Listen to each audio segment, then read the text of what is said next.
आजच डाउनलोड करा आणि तुमच्या आवडत्या मालिकांचा आनंद लुटा। अप्पर जीजू जीजू प्लीज शिवाला वाचवा जीजू। अरे हो तू शांत हे बघ शिवानी काही केलेलं नाही। जीजू जीजू मला फोन आला, मी डायरेक्ट इथे आलो, मला कोणाला सांगायची हिंमतच झाली नाही। मला कळतंय, आपण आता आज जाऊ ना, काही होणार नाही शिवाला। जीजू माझी चूक आहे, मी जुगाड करून त्या ड्रायव्हरचा नंबर दिला आणि शिवाला एकटीला जाऊ दिलं। मी जायला पाहिजे होतं, माझ्यामुळे झालंय जीजू सगळं। नाही तुझ्यामुळे काही झालेलं नाही। ए बाळा शांत हो, रडू नकोस। एक्झॅक्टली हे बघ आम्ही आलोय ना, आम्ही शिवाला काही होऊ देणार नाही। शांत हो। शांत हं? चल आत बघ आता काय होतंय ते। शिवानी काही केलेलं नाही, ये।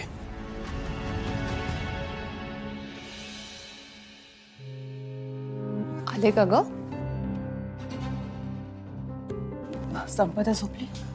झोपली आता, म्हणजे झोपत नव्हतीच, शिवा येईल तोपर्यंत थांबीन म्हणत होती, पण मग मी औषधं दिली, आता झोप लागली।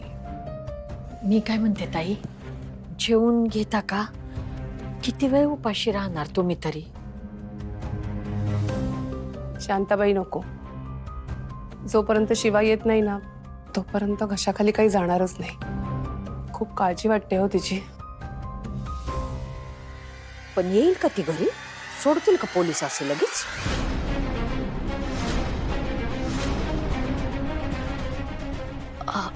नाही नाही, म्हणजे माफ करा, तसं नव्हतं म्हणायचं मला।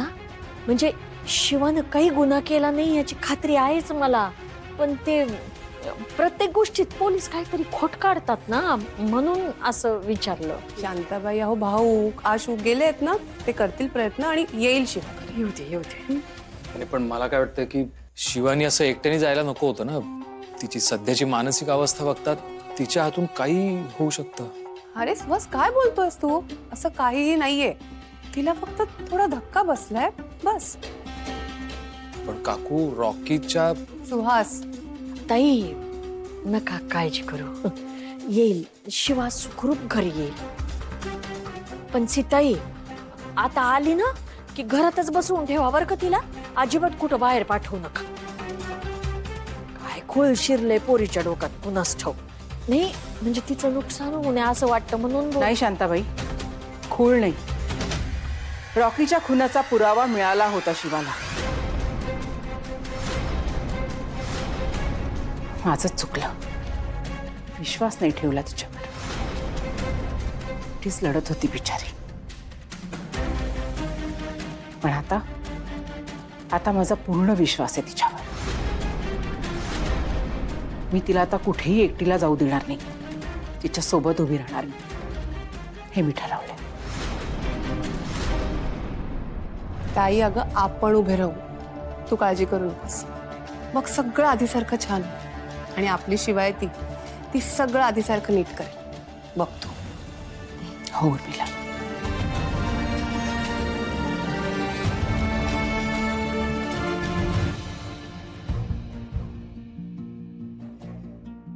शिवा काळजी करू नकोस, तू बाहेर येशील।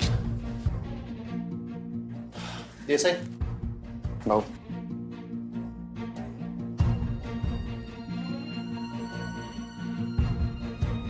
साहेब, हा बघा, हा चाकू सापडलाय शिवाच्या हातात, आणि शिवा त्या डेड बॉडी समोर उभी होती। जर तुम्हाला बेल हवी असेल तर ती डायरेक्ट कोर्टात मिळेल। हो पण साहेब, तुम्ही गुन्हेगाराला सोडून तिला आत टाकताय। रॉकीच्या केसचा कल्प्रिट अजून सापडलेला नाहीये, त्यावेळेला ती तिथे होती, याचा अर्थ तिने खून केला असा होतोय का? भाऊ शांत व्हा तुम्ही, मी आहे ना। हे बघा भाऊ, आम्ही तेच शोधतोय, आणि त्यासाठीच आम्ही ड्रायव्हरला ताब्यात घ्यायला चाललो होतो, पण यांनी आधीच जाऊन त्यांना मारून टाकलं। यांनी जर रागावर कंट्रोल ठेवला असता तर ही घटना घडलीच नसती, आणि केस आजच्या आजच सॉल्व्ह झाली असती। आता या मर्डरमध्ये यांना आतमध्ये टाकावंच लागणार ना।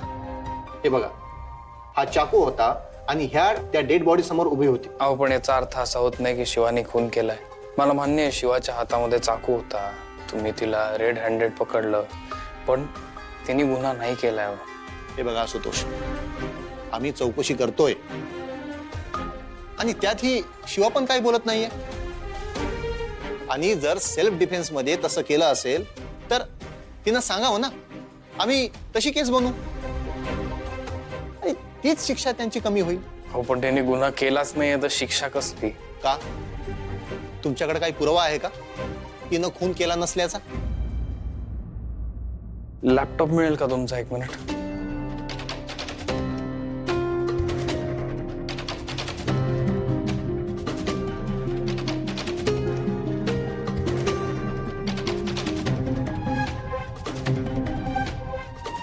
हे घ्या, हा व्हिडिओ बघा.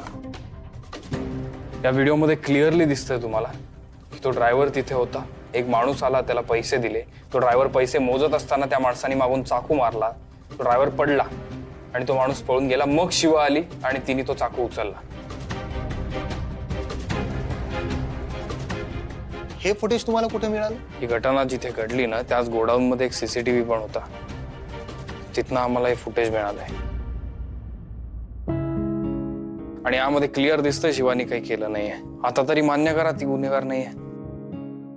ठीक आहे, मग सोडा ना शिवाला, तिने काहीच केलं नाहीये. हवालदार सोडा त्यांना.